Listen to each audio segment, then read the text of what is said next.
I'm Okina Blue, and this is the Anime Roundtable Stream Edition, 3 days before Christmas. Monday morning, December 22nd, 2025. So good morning, overlooking here in the west end of Toronto one more time. Yeah, another little test stream, and as you can see behind me, maybe another unboxing. I think if you tuned in on Thursday when I was last around, you knew I'd probably be doing this.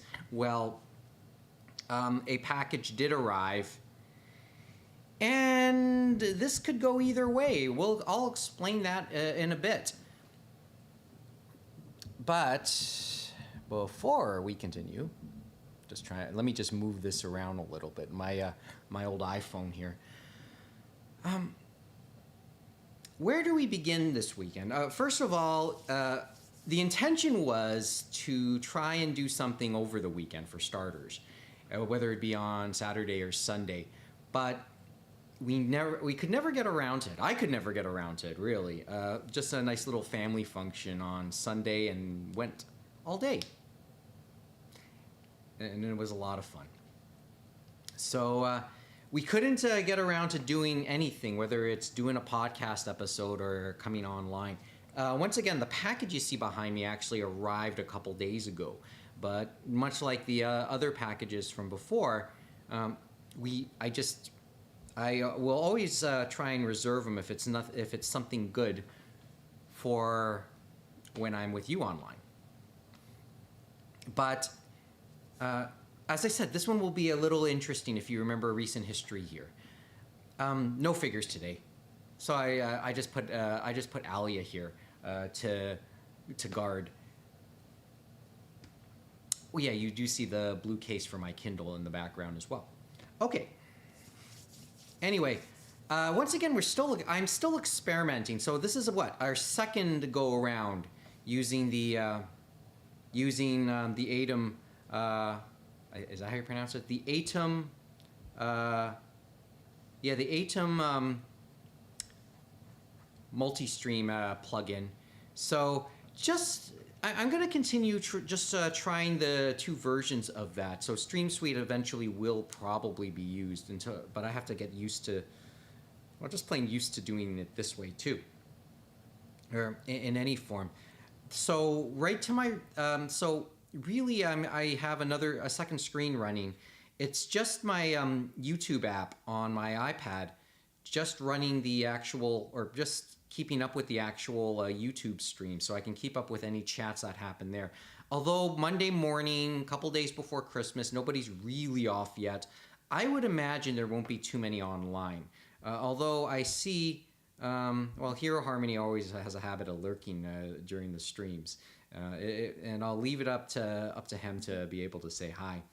But and apparently there's a second person presently watching the YouTube chat, but show yourself. I wonder who that. I honestly wonder who that is. So I'll say thank you for at least tuning in at the moment. Anyway. So from what I could gather, the bitrate is, they say it could be a little bit choppy right now. I guess with the holidays now running, school let out, of course, last week. More people on the internet, so my drop frames rate is right now 1.3%. So I don't know if that's a good clip at the moment. Probably isn't a great clip, but that's where the rate is. The joys of doing things wirelessly. But we'll just continue on as we are. Okay, couple of items that did catch my attention. As I said, I already just a quick programming note. Here on the network. This is probably the last thing we're gonna do, podcast-wise, stream-wise, anything before Christmas on Thursday. So we'll do the greetings, the greetings at the very end. But just to make that known, just to put that out there now. this is gonna, truth be told, probably going to be a fairly short stream again. Probably will go up until the top of the a bit past the top of the hour, and then we'll call it because it is a work day for most, and it will be for me. Couple of items though that did catch my attention, and let's quickly go through them. Let's quickly go through some of the headlines and some of the follow-ups. The continued talk of Netflix and WB and Netflix's proposed acquisition of Warner Brothers is still obviously top of mind right now. Paramount of course has made a hostile takeover bid. The Warner Brothers executives, or Discovery Warner Brothers, have obviously sided with the Netflix proposal, and they've given their memos to shareholders as to why that one should be the preferred. So we'll see how that ultimately goes. We'll see if the U.S. government will have its say, and that's of course going to be a very nice little wrinkle to the whole thing. The anime angle from the outset is always, of course, the one that has our curiosity, and there's many different articles. There have been a couple of articles that have sort of tried to highlight it just a little bit more. And when Mo and I talked about it in the December 6th, during our Space Heater chat a little more than 2 weeks ago, we didn't really, we wondered about that openly. We figured there would be, even though we hinted, how much would it matter? Maybe we shouldn't have been too surprised that there could be a significant anime angle to this if and when should this happen. It's worth noting that Warner Brothers Japan does sit on production committees for anime series. JoJo's Bizarre Adventure is most noteworthy. Let me see. JoJo's Bizarre Adventure is fairly noteworthy, I think, amongst them. Let me go through some of this. Mob Psycho 100, Food Wars, Gintama, Steel Ball Run, which is, I know, highly anticipated next year. Oh, well, Steel Ball Run is JoJo's, so Steel Ball Run is highly anticipated. So those are some of the titles of note. According to ScreenRant.com, it's also worth noting that HBO Max is also the American home of the Studio Ghibli library. So should this acquisition go forth, Studio Ghibli will now be worldwide could conceivably be worldwide on Netflix. There's a few articles. Screen Rant is the one that caught my attention. There are articles now to suggest that Crunchyroll will have some even bigger, will have some true competition, or at least it might not be all good news for, like, they're ones who will probably suffer should this acquisition occur, because then Netflix and Warner, that puts a lot of the titles I just mentioned and other titles that have a Warner Brothers fingerprint on it of any sort into some question. It's not a slam dunk that it'll end up on Crunchyroll, Netflix, and I'll bring this up in a few minutes. Netflix will probably have a bigger say on anime content as it really relates to Warner Brothers, as you might expect, and maybe that'll be the first choice. That'll be the first choice platform.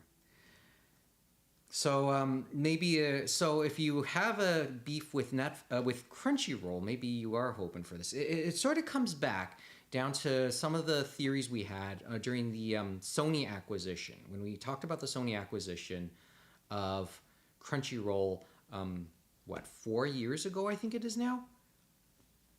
We talked about if they should get this type of dominance when it comes to anime streaming. Who would be the good competition? Where would the competition come from? Could it be from another party? I mean, you had AnimeTube who made that, who thought they could be that. If you remember that Kickstarter campaign, that rather disastrous Kickstarter campaign that happened during the pandemic. Could it be another? Could it be another large company that we weren't aware of? Remember, I've always suggested Rakuten. I wondered if Rakuten should have taken a swing at it and maybe used it to bolster their Wiki service, which does their which is more noteworthy at this point for the for Asian dramas and most noteworthy K dramas. Good morning, Mike. Good morning, Peter. Hero is not lurking right now. So there's that. But I think the conclusion we came up to is, like, as we've had that discussion over the last couple of years, we've sort of collectively around the table, we've James, Kevin, Amy, and I have all.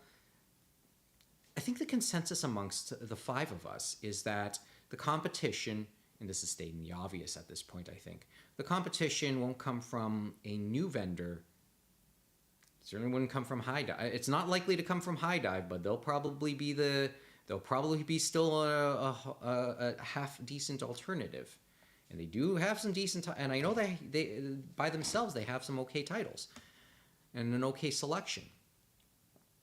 But the real competition may be, like, if we talk legitimately, it'll come from legacy, from the more mainstream providers. And with what's going on with Netflix wanting to buy Warner Brothers, it could be a bit of a splash. And Netflix as is has already kind of presented itself as a bit of an alternative.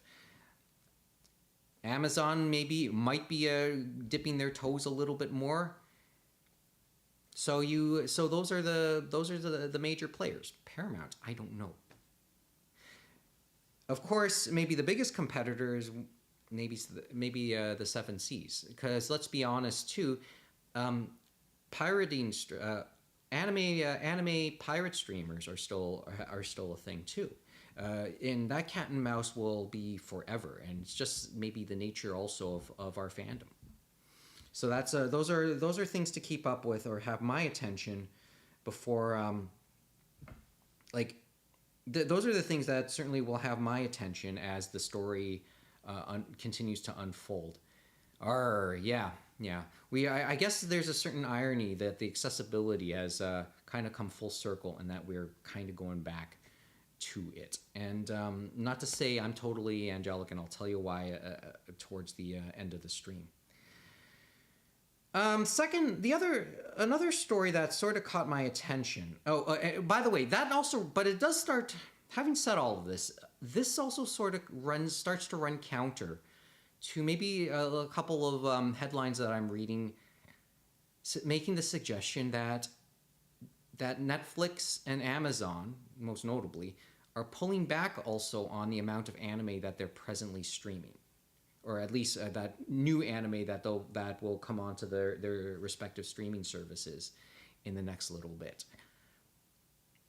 I read that somewhere. I'm actually looking for a few more written pieces on that. But those are the two tensions that now have that will have my attention. Which version of this story, which version is true? That the mainstream providers will become a little bit more of a headache for Crunchyroll, or that Crunchyroll has won at the very least this round. So we'll start to understand that a little bit more. Okay, second story that caught my attention. Toho, the studio most famous for Godzilla, has acquired Anime Limited. And in the process, we'll now have a European office, or European headquarters in London. So I just saw this, and they've taken full ownership of Anime Limited, and they'll operate it as a standalone. everybody remains retained. Basically, it's just a hub. I know. I'm just perusing the story, and this was actually a little more than a week ago, I guess. Let's see, December 19th. Okay, so this is actually a pretty fresh story. No, this is actually a couple days ago. So on Friday, this was apparently announced, and this is according to Variety. Um, Operational basis across major global manufacturers founded. Okay, Attack on Titan. So yeah, as a distributor, Toho, Toho, you would also think that they probably use the distribution channels of Anime Limited, which has me also wondering what type of channels in Europe does Toho have. But who knows? That's a interesting little nugget there, and James probably has kept up with this story, or at least if he doesn't know about this story, he will get us up to speed a lot quicker, and maybe give us a better sense of the ramifications of this acquisition. Europe does matter as a market. It is a I mean, we're kind of isolated here in North America, but I know it's still a very good market, and maybe one of the original markets, right? Because the real embrace of anime outside of Japan was more likely to have started in Europe, especially in France, actually. So this is an interesting little development. The last thing worth talking about before we break out the box cutters. And it comes back to Sony.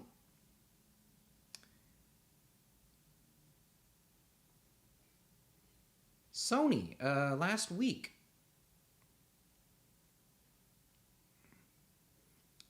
Yeah, Sony last week acquired a majority ownership of Charlie Brown, of the Peanuts franchise. So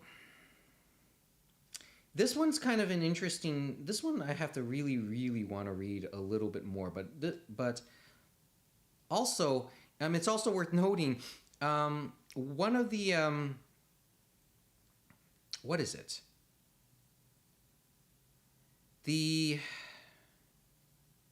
Let me quickly just read the actual acquisition. Peanuts Holdings. So Peanuts Holdings holds the rights to all Charlie Brown, Snoopy worldwide presently, and I guess it's part of the estate or of Charles M. Schulz, or at least has a say with that. A Canadian company called WildBrain actually held a large stake in it as well. So. Sony actually had a 39% stake, according to as I know of it, and they are. So Sony Music Entertainment, Japan, I guess, and Sony Pictures Entertainment. So let's give those numbers between Sony Music Entertainment and Sony Pictures. They had a 39% stake in Peanuts Holdings. A Canadian company called WildBrain had a 41% stake. So with the acquisition, Sony through its companies will hold an 80%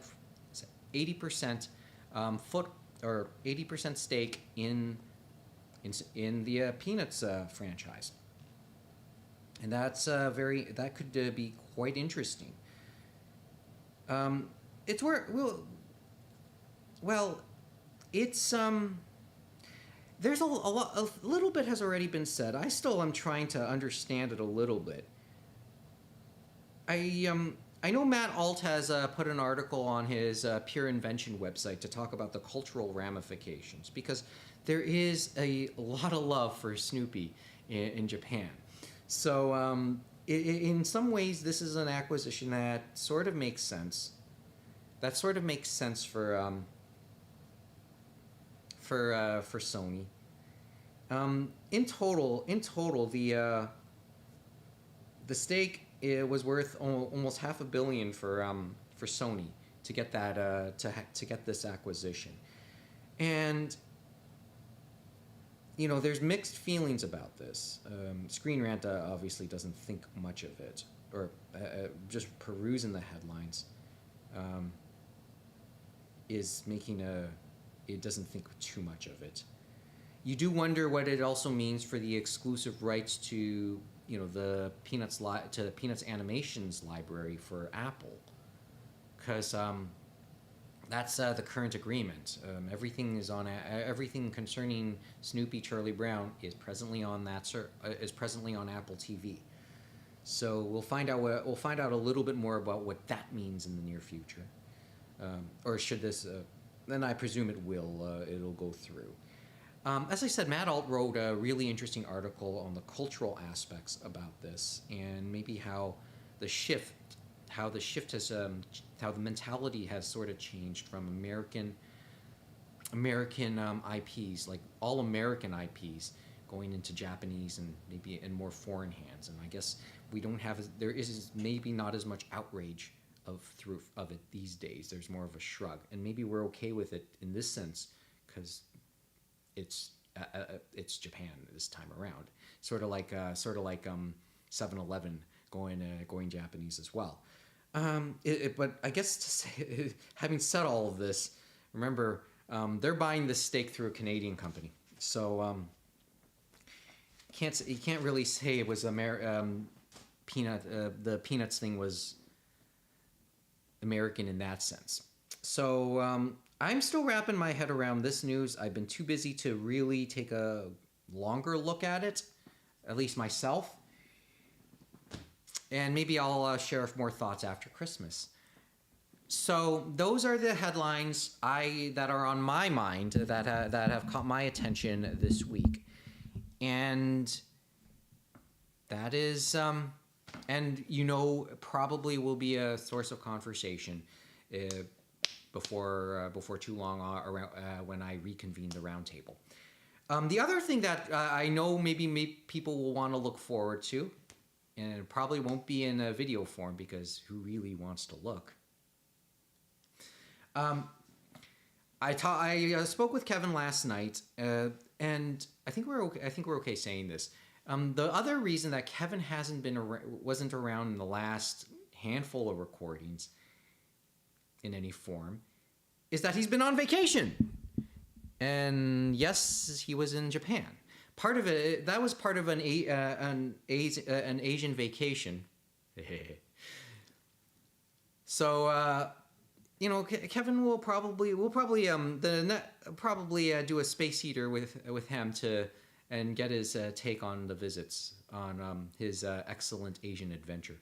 So that's something maybe to look forward to, hopefully in the very near future, and hopefully we'll be able to do a podcast recording of some sort, and be able to have that pushed out before the new year. In any event, 26 minutes in, I probably don't have the greatest amount of time left. You see the package behind me, so let me pull that up now. I'm gonna put the Alia figure to the side. We'll talk about this a bit later. Okay, anybody who has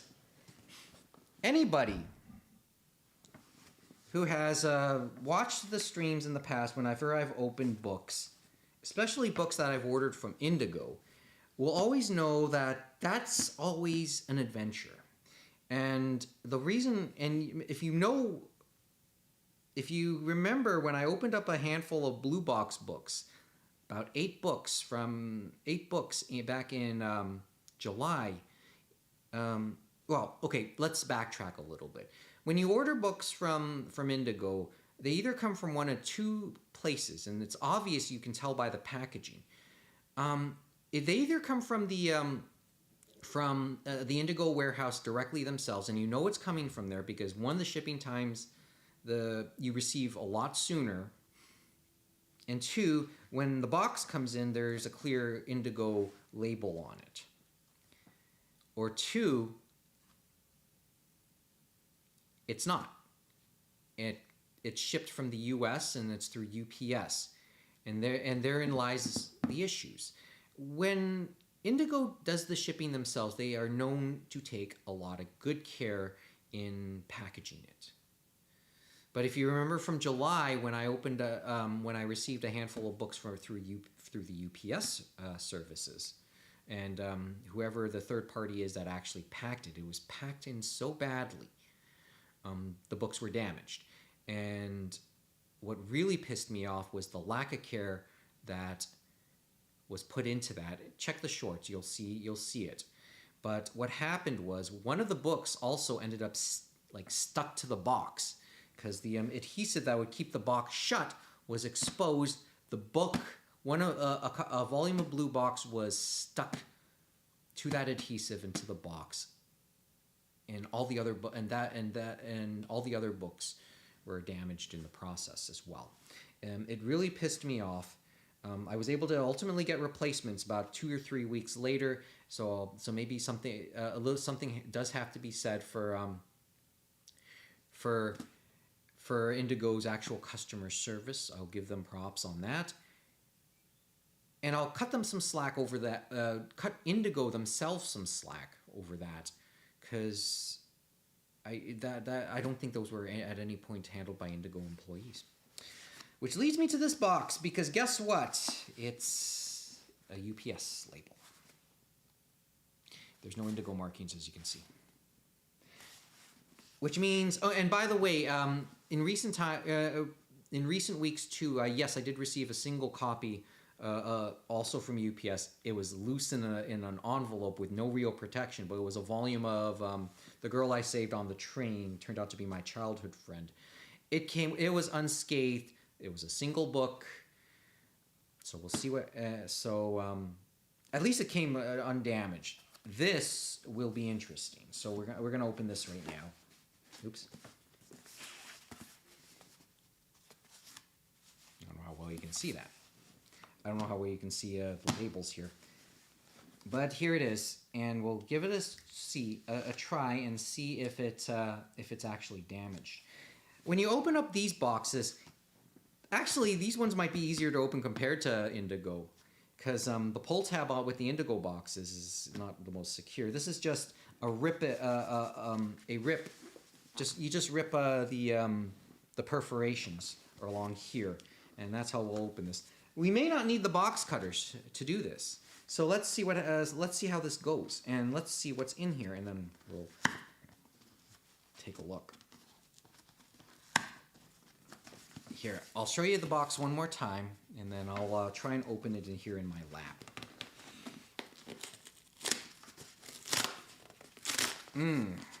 Well, maybe not the easiest to tear open. Actually, it's not that bad. Oh, okay. But it's not loose. Oh, but it is rather, I would say, like no packing material with this. It works under the assumption that everything is tightly in there properly.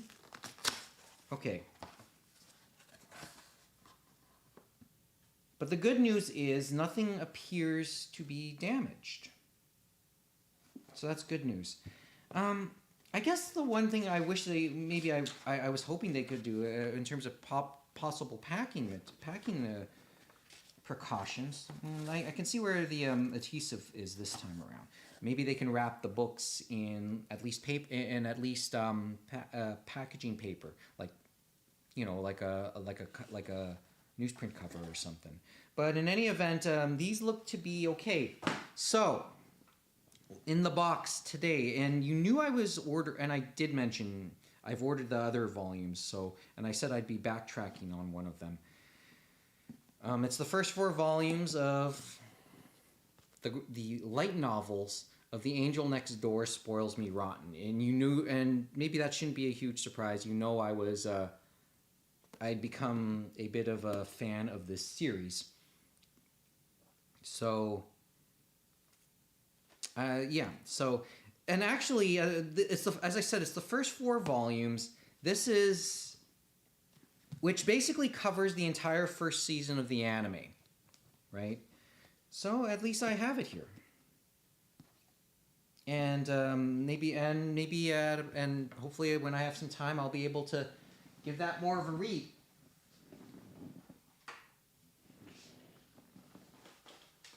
me go put allium. We'll put that there. I know it's not really. I do intend to get my hero figure at some point, and maybe it'll look more appropriate over that. But we'll put the Alia figure there for now. Oh, in case you want to take a better look at the figure just before. I'd say something crass right now, but let's just appreciate that for a moment there.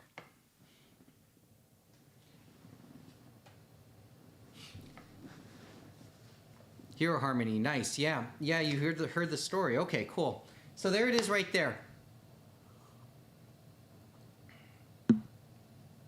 Hero Harmony, huh? As I said, I just want to take a look at give it another close-up of the figure. So there's the that's the unboxing today. Okay, so here's the admissions. It's on the read and watch list. Okay, my current reads and watches. I still have yet to watch that final episode of Swordsmith Village, Demon Slayers. So hopefully I'll give myself time to do that in the next couple days, certainly before Christmas. Finished up, volume 6, I believe? I think I finished up volume 6 of, I did long finish up volume 6 of My Stepmom's Daughter Is My Ex. So I'm in the middle of volume 7 now. I'm actually more than halfway through volume 7 already. See, that's why I have my Kindle out in its blue case. So there it is right there. And what's the last thing? And yes, I've been reading a few more scanlations. So there's my admission. You know, as I said, I have trouble. I think when I was younger, maybe I judged a little bit more judgmental about people who depended on piracy services, because I was always buying DVDs, and hence the Big Mountain Tower, or as my cousins would like to call, as my cousin loved to call her physical media collection, which was a collection of CDs that was on huge shelves and CD towers. She always referred to her physical collection as the Towers of Debit. She actually put the label on. She would actually put the label on the shelves too, which I think is probably an apt version. And I have my own versions of the high rises as well that sit both here and in storage lockers around the area.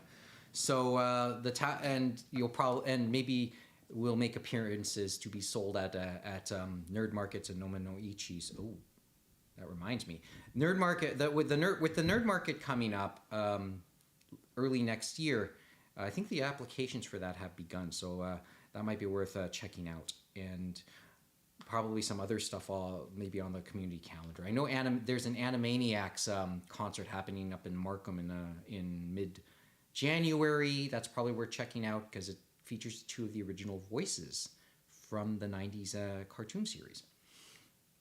Maybe we'll talk a little bit more about that. So there's that. That's some of the stuff I'm... what caught your attention there, Hero? Oh, what did I say that just caught your attention there, Hero? Anyway, so there's those are the type of things. What else should I mention that I've been reading and watching? Manga-wise, right now I'm reading a scanlation of...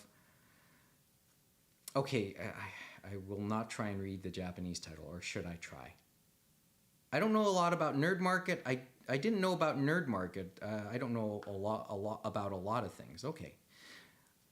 Yeah, so Nerd Market will happen in, I believe, February, so the applications for tables begins today. My understanding is it's a lottery. I don't know for sure. I have to look at it. And it's a thing that's become a bit more of a thing that over the years it's happened. And I guess in many ways it's... Like, if you're into the Noma no Ichi at Anime North, come to Heart House on the day that happens. That'll be a thing. Okay, manga wise, still reading the various stuff on Manga Up. Maybe of course I'll talk about those. Oh, you might go to Anime Festa. Yeah, that's a thing. The quarterly mini cons are a thing here in Toronto. I'll read the English translation of this. The story of how a beautiful foreign student who lives next door started to visit my house after I helped a lost little girl. So I've been reading the scanlations. It's I think 19 of this manga series, which is a light novel. So I'll probably, if I could find a translation of the light novel, that'll probably be more of a read. All right, I'm gonna try and read this very, very slowly. So don't at me on the pronunciation. Maigo ni naterita ojo wo. Oh, we'll just call it by its short form name, which is asobi. But that's something I was actually reading this morning. That's one series one scanlation that I've been reading. The other is the light novel version of Jinsei Gwakuten, or Life Reversal. I was cheated on and falsely accused, but now the most beautiful girl in the school is getting close to me. Yes, it's a romance revenge manga, or revenge story, but it takes on some very, very odd twists as I've been reading this. Volume 3, I know of the light novel, is about to come out actually next week. But I've been reading a translation of the web novel of this. And I know there's also a scan of they've been working on a manga version of this as well. So those are my choices or my reads on the high seas at the moment. As I said, I'm not. I won't say I'm angelic about these things as much as I do. As much as I do buy stuff as well.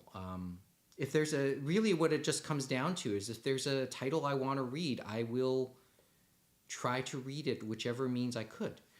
But if there's a version that I can really get my hands on literally, like these books behind me, then that's what I'll do. If there's even if it's digital. On that note, before I go, you notice I have my blue case here for my Kindle. What I probably didn't tell you is, I've had a couple of cases.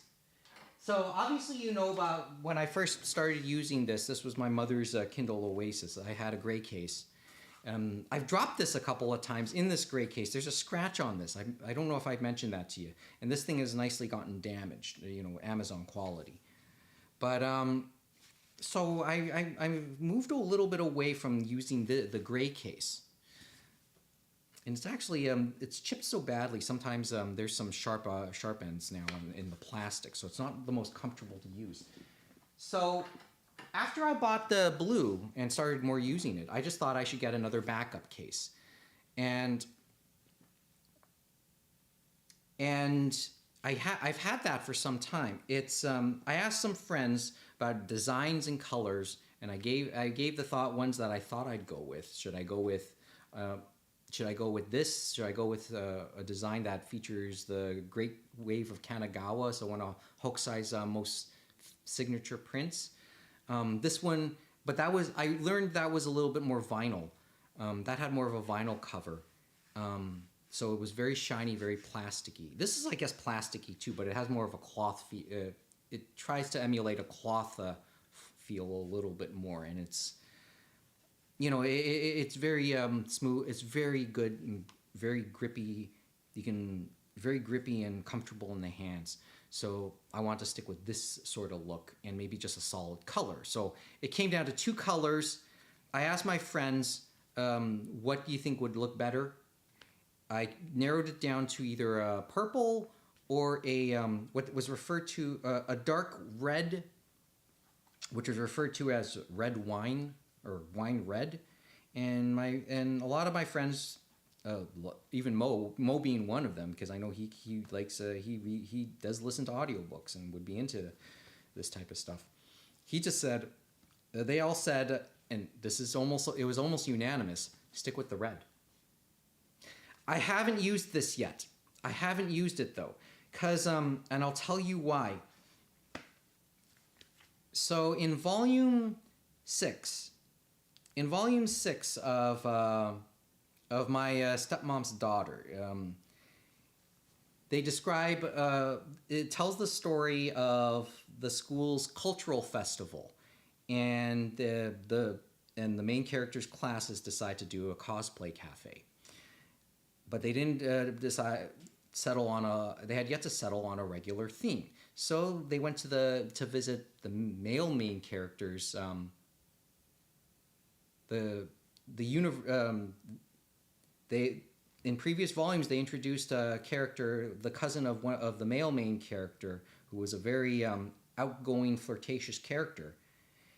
So in volume 6, they visited her university campus, because she has associations with their theater club to look at ideas for a possible cosplay, and then they tried on some costumes.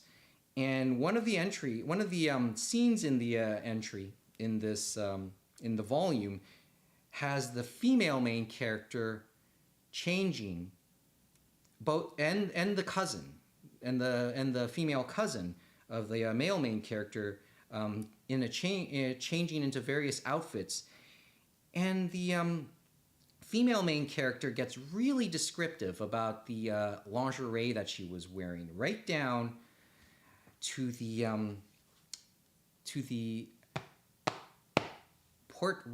dark red color of her lingerie. And that's why I haven't put my Kindle in this Kindle into this case just yet. Excuse me for 1 second.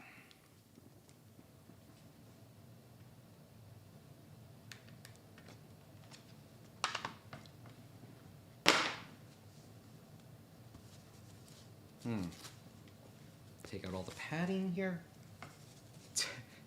I said, take out all the padding. I just had to say that, didn't I?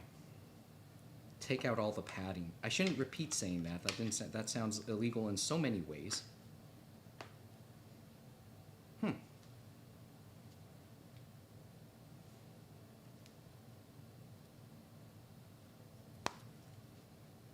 Well, it is beginning to look a lot like Christmas, so maybe I'll stick with the red for the week at the very least.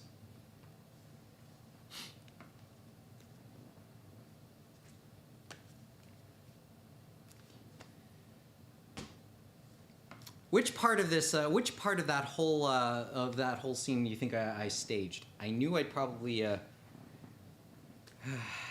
think I painted myself into a corner with a lot of what I just said there. So maybe I should stop while I'm still ahead, or stop while until I get further behind. I'll just finish my water. Yes, get myself ready to work. To go to work. I think I've said enough already. Anyway, hopefully the second experiment on YouTube has gone okay. Hopefully everyone else out there is enjoying themselves. Anyway, that's as much as I got to as I was going to do today. So animeroundtable.com, @animeroundtable. You can check out our link trees or any of our socials. If you're seeing this on YouTube, leave us a comment down below. Give us a thumbs up. It's greatly appreciated. And having mentioned all the links, give us a subscribe on on YouTube, a follow on Twitch, and a bookmark wherever you get your podcasts, so you know when we all do something else. As I said at the beginning, this is our last probably the last thing we'll be doing before Christmas Day on Thursday. So on behalf of myself and everybody else, Merry Christmas. And we'll talk to you hopefully during the weekend. We just don't know if it'll be in what form. Probably another stream, or we'll probably record an episode for your commuter enjoyment. Look forward to it, okay? Otashimini. I will see you before the end of 2025. Have a good morning, or have a good afternoon. Enjoy the rest of the day, and I'll see you. I'll see you past Christmas. Have a good one.